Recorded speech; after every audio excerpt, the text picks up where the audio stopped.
NDTV.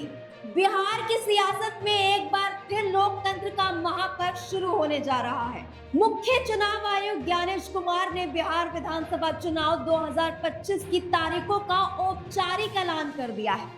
इस बार राज्यों में चुनाव 2 चरणों में होंगे।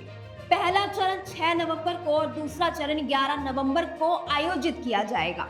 वही मतगणना 14 नवंबर 2025 को होगी और उसी दिन यह तय हो जाएगा कि बिहार की सत्ता पर किसका परचम लहराएगा।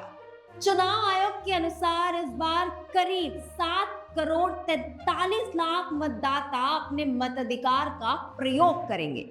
इनमें से लगभग 14 लाख नए मतदाता पहली बार मतदान करेंगे, जो लोकतंत्र की इस प्रक्रिया में अपनी भागीदारी निभाने को तैयार है। चुनाव आयोग ने बताया कि 80 वर्ष से अधिक आयु के वरिष्ठ नागरिकों और दिव्यांग मतदाताओं के लिए घर से मतदान की व्यवस्था की गई है, जिससे वह भी बिना किसी कठिनाई के मतदान कर सके। साथ ही बिहार में अब आदर्श आचार संहिता लागू हो गई है। इसका मतलब है कि अब से सभी सरकारी घोषणाओं, योजनाओं और प्रचार प्रसार पर चुनाव आयोग की सख्त निगरानी। राजनीतिक दलों ने अपनी तैयारियां तेज कर दी है।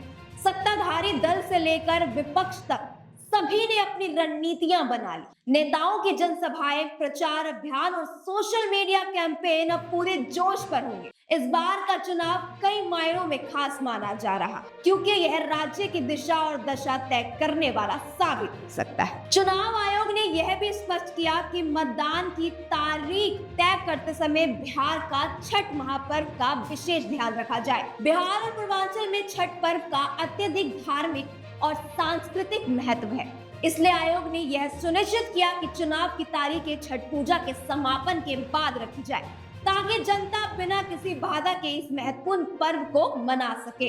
राज्य में कुल 243 विधानसभा सीटें, जिनमें से 38 अनुसूचित जाति और 2 अनुसूचित जनजाति के लिए आरक्षित है। दोनों चरणों में अलग अलग जिलों में मतदान होंगे। पहले चरण में सहरसा, भागलपुर, मुजफ्फरपुर, गया और औरंगाबाद जैसे जिलों में वोटिंग होगी, जबकि दूसरे चरण में पटना, नालंदा, दरभंगा, समस्तीपुर और वैशाली सहित कई बड़े जिले शामिल रहेंगे। इस चुनाव में युवा मतदाता एक निर्णायक भूमिका निभाने वाले हैं। चुनाव आयोग ने युवाओं को जागरूक करने के लिए मतदाता जागरूकता अभियान भी शुरू किया, ताकि अधिक से अधिक लोग वोट डालने के लिए जरूर प्रेरित हो। बिहार की राजनीति हमेशा से देश भर का ध्यान खींचती रही है, चाहे वो मुद्दे हो विकास, रोजगार, शिक्षा या जातीय समीकरण। अब देखना यह होगा कि इस बार जनता किस पर भरोसा जताती है और कौन बनेगा बिहार का अगला मुख्यमंत्री। ऐसे ही महत्वपूर्ण अपडेट्स जानने के लिए हमारे चैनल को लाइक एंड सब्सक्राइब जरूर कीजिए। धन्यवाद।